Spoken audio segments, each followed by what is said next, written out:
Hello everybody, this is Steve, your everyday guy here, and for today's project what we're doing is we're mounting this motor mount to the front of my Bris 12-foot boat. That way I can attach my trolling motor to the front and still have my regular motor in the back. This will allow me to be able to zoom all around the lake, get to the best fishing spots, and once I get there, be able to do that nice, low, slow speed as I move there, trying to maximize what I'm doing catching fish. So before we get started, I'm going to go ahead and I'm going to show you the tools we're going to use. There's the motor mount, and then right next to it you can see the 4 grommets that I'm going to use. Those I just ordered both of those off of eBay. That motor mount was about $50 and those grommets was about $8. So all in on that, I'm about $58. So here's the tools that we're going to use going from left to right, top to bottom. On the left side is going to be a heat gun. What we're going to do is we're going to use that to activate the glue to make it a little bit stickier and set faster. At the top there in the green can is going to be the HH66 adhesive that we're going to use to glue the rubber onto the PVC of the boat. Below that we've got some blue tape that we're going to use for marking purposes, as well as to prevent glue getting onto other surfaces we don't want it to, and protect it while we're sanding. In the middle right there you're going to see my rigid multi-tool, which that's got 80 grit sandpaper. That's going to be used just to scuff up the PVC material on the boat just ever so slightly. I'm thinking on a later video that I'm probably going to do a review on that because that is an amazing tool. If you think I should do that, please let me know in the comments. If I see a lot of comments, that might be one of the next 2 or 3 videos that I actually do. Next to that, we've got a black permanent marker. I'm going to use that to mark where I'm going to put the grommets. Then right up there to the very top of that wooden handle is a little roller, and what we're going to use is that's what we're going to roll out the grommets with, get all the air bubbles out, make sure you get good pressure. And then I've also got a white towel, and what that's going to be used for is that once we get everything sanded, I'm just going to get all the little pieces of fluff and debris smoothed off there. That way I can make sure I get a good seal with the glue. Some of the prep work I've already done before the video is I went ahead and I inflated my boat up to the 3 psi that is recommended. The other thing I did is I put this tape here, which shows the center line, which is going to help me line this up and make sure I don't get it crooked when I'm gluing on the pieces. So what I've done here is I've got it set up on the boat where I want the grommets. So you can see I've got the 2 right there just below that little band. Unfortunately I had to make them overlap a little bit, so I've got to take some extra care when I'm gluing them on to make sure I get a really good seal, otherwise those could peel off pretty easily. Then the other thing I've got up here is I've got the 2 grommets, and you can see I've tried to get them evenly spaced there across that blue line. I'm probably going to adjust that just a little bit more before I actually draw the circles on there. The other thing I wanted to show you is notice how that doesn't exactly curve around the boat or around the tube. That's going to be okay because the main support's going to come from those grommets. With this being a pulling motor versus a pushing motor, it wouldn't give me any extra support if it was touching because all of the force is going to be caused by the motor going that direction, which would pull it off from the tube anyways. So on the next step, what we're going to do is we're going to trace around those grommets. That way we know where we need to sand. What I'm going to do is I'm going to take my marker and I'm just going to trace around these grommets. And it's black on black, but it is 2 separate colors. That way I'm going to be able to see where to put my grommets on. That'll tell me where I need to sand and then also where I need to glue. You'll notice when I was showing it earlier that these grommets actually go over the tape. So what that means is that once I get this all taken off, I'm going to have to retrace over that tape. But for now, I'm just drawing these lines here. A very rough outline where they need to go.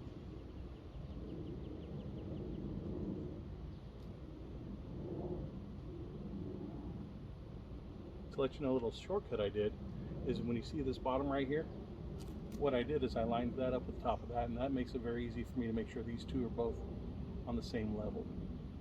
So now that I've got those on, I'm going to take it off. Now that I have it off, I'm going to take my grommet, I'm going to set that right on there.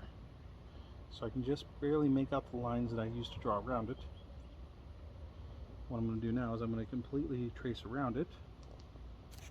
That way when I go to put the tape on for the next step, I'll make sure that I'm not covering any area that I don't need to. So one of the crucial things going to be in the next step is to glue the exact precise area that I need to glue.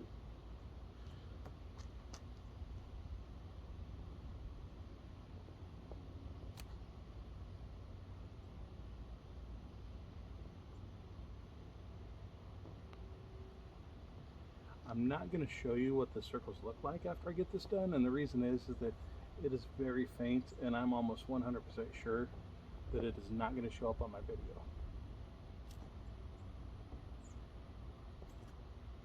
So now that we got that done, I'm going to take the tape and I'm going to put that around it. So the trick with this tape is to draw around it in such a way that it's a circle. But I'm using straight lines to do that. And that's where the trick comes in.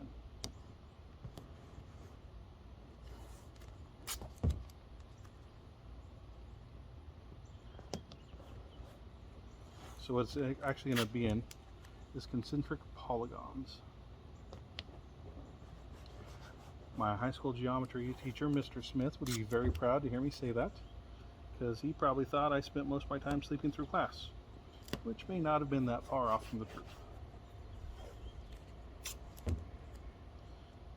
So just getting all this taped on here to one circle.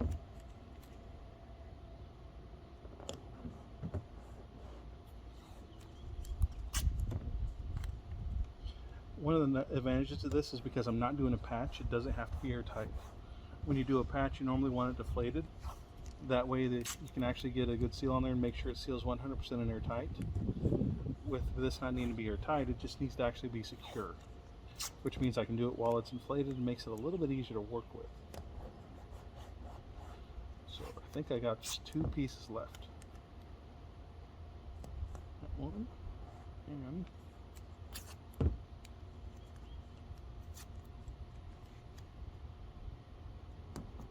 that was our last one for that piece.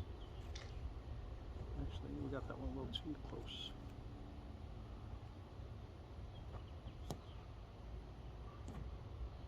Now what I need to do is I need to repeat that 3 more times. Here I've got my 1, 2, 3, 4 places marked. One thing I strongly recommend as you're taping these, which I learned the hard way, is make sure you have one of these handy, and after every couple pieces you put on, check your alignment. Because I got halfway through my second one and I realized I was way off and had to take almost half the tape off and redo it. Well, it wasn't the end of the world, just a little time saver. Then what you want to do after you got them all taped is just make sure that you fit between the lines. You want just a little bit of an edge, but not too much, and the reason is that that little bit of edge is where there's going to be glue sticking out. It's going to look kind of ugly. So I've gotten all mine marked up. So the next thing I'm going to do is I'm going to sand it. On this next step, I strongly recommend that you do it by hand. The reason is that the reason we're sanding this is on here, there's a very thin layer of clear finish, and that'll prevent the glue from adhering. If you go past that into the actual PVC material, you're going to weaken your structure, and that can cause it to rupture, delaminate, all those sorts of nasty things. So as I was saying, it doesn't take much sanding. I'm just kind of in a hurry and I do a lot of sanding, and so you want to just barely take it off to where you get almost to a matte finish. If you start seeing a lot of stuff coming off, you've gone way too far and you can't undo that. So what we're going to do is I'm going to take my multi-tool. As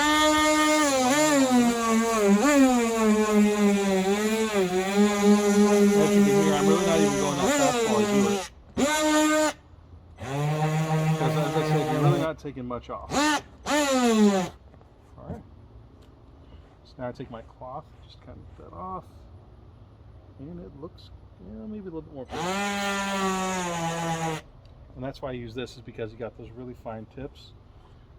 If you got a big, anything other than something with a small head is not going to work for you. You're going to end up sanding off way too much, not even see what you're looking on. One of the other reasons I tape it is because when you get close to these edges, you notice I'm actually sanding on the paper, which if I just do it barely on the paper, not a big deal, no damage to my boat at all. So now you can see I've got all 4, well, you may not be able to see it on camera, but I do have all 4 of them sanded, just enough to take the sheen off. Not enough to really take off any material. And like I said, we're just trying to get the finish off and not actually sand it, smooth it. So if you feel that it is still bumpy, that's a good sign. That means you did not over sand. So the next thing you want to do though is on these pads, notice it's really smooth. This part, you don't have to be as careful on, because you're not going to take a whole lot of material off. So you're just going to start sanding that.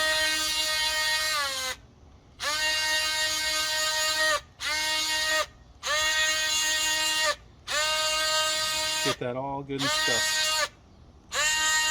Make sure none of that area is smooth. Once you've got that all sanded, take your rag, just make sure you get all that dust off. So I'm going to repeat that on all 4 of them. Alright, so what I've done is I've gotten everything sanded. When you do these, you're going to want, I recommend doing them 2 at a time, or else doing them 1 at a time. 1 at a time is best. Obviously it will take you longer if you do them 1 at a time.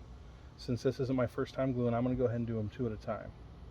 So the first step we're going to do is we're going to use our H66 vinyl cement.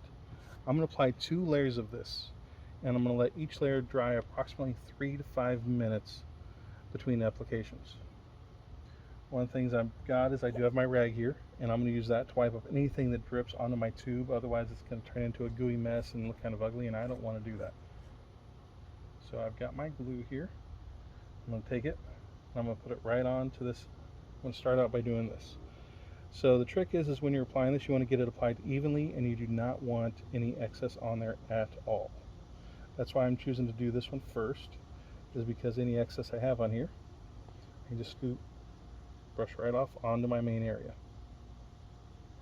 And you want to make sure you go all the way to the edges, because the last thing you want is there to be a little gap for your edges, for anything to get into under the edges. So now here's the really cool thing is, because we have that tape on there, we can go all the way across that, and go that way. We're making sure we're getting to the edges, and we wipe any excess off onto the tape. That way, once this is all on and glued, all we have to do is remove the tape, and we'll have nice, relatively clean lines. So we got those down. Now we're going to move on to our next one.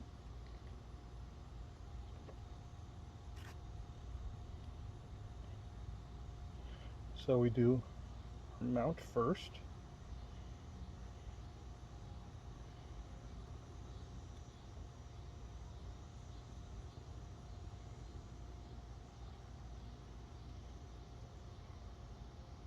All the way to the edges. And once we got that, we'll go ahead and go on to here.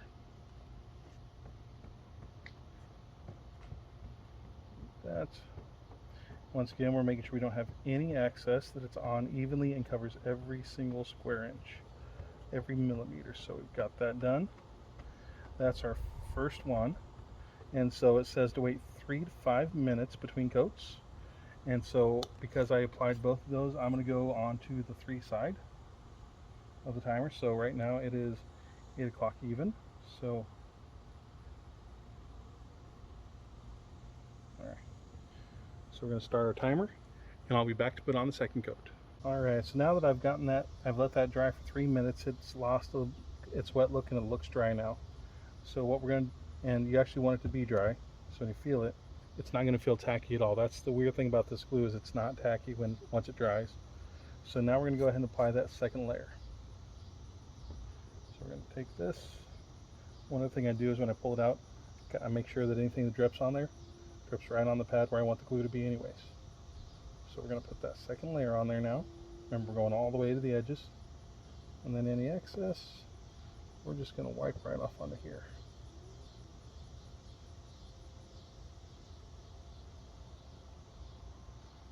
Alright.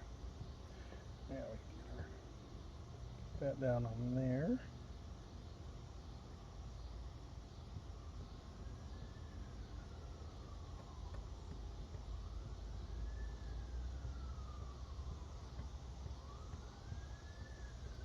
Make sure we're wiping off any excess over onto the tape that we'll take off. Now we're going to get another grommet. Get that good and gooey all the way up to those edges. Take our brush, going to wipe off the excess there. That way we can make sure we get all that excess there.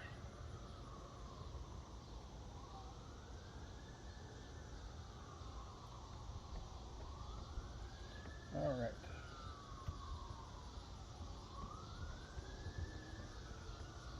Now just make sure we've gotten any excess off and it's all on nice and even. That way it's all going to dry at the same rate. So now we are going to let that set for 3 minutes. It is taking a little bit longer to dry than I expected, so I'm going to use my heat gun. This is, I really suggest nobody ever do, and the reason is that the PVC that's on this, it melts at a really low temperature, so there's a fine line between drying the glue and melting the PVC. If you melt the PVC, the whole thing is going to start to lose structural integrity.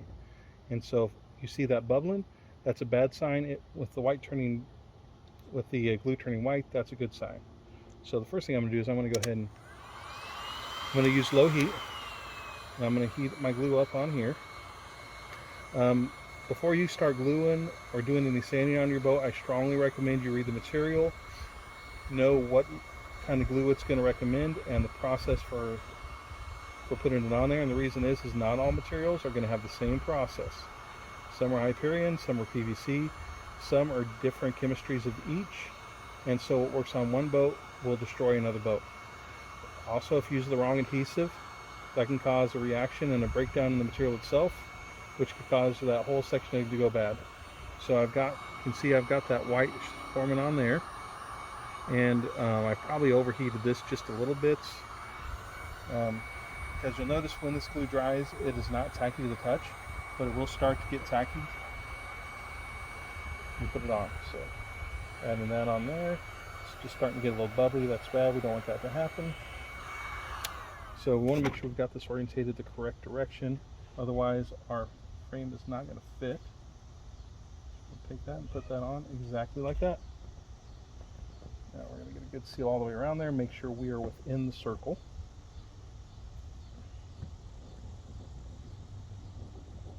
We're going to use our roller to smooth out all the air pockets. It's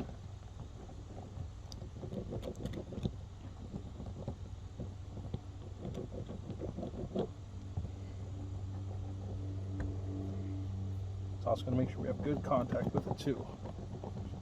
Remember, you want to go all the way to the edges. This one. There we go. Make sure that we are under the tape, not over the tape.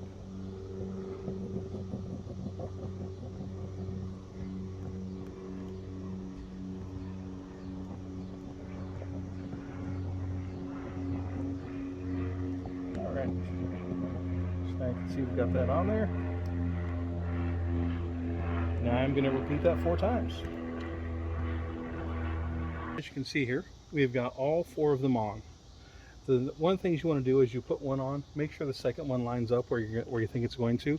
You do have to be careful though when you because if they touch them, it doesn't feel sticky to the fingers when it's dry like that, but it will get very sticky and attached. So you want to make sure that you're hovering over, not actually touch it.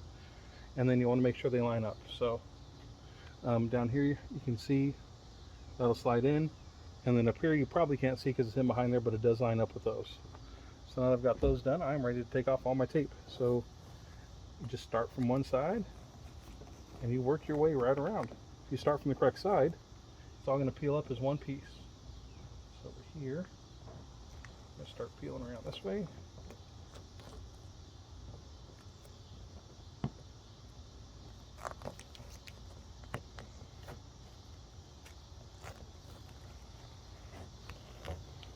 So that all peels right off like that. And you can see some of my glue right there around the edge.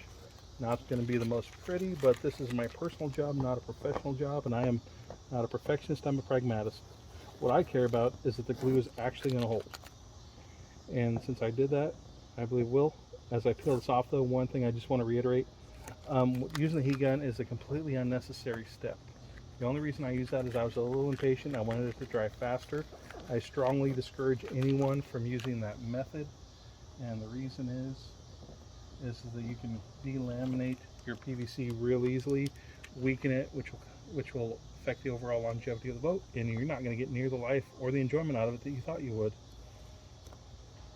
On the flip side, if you do it right, you take care of these boats, they can last you for several years.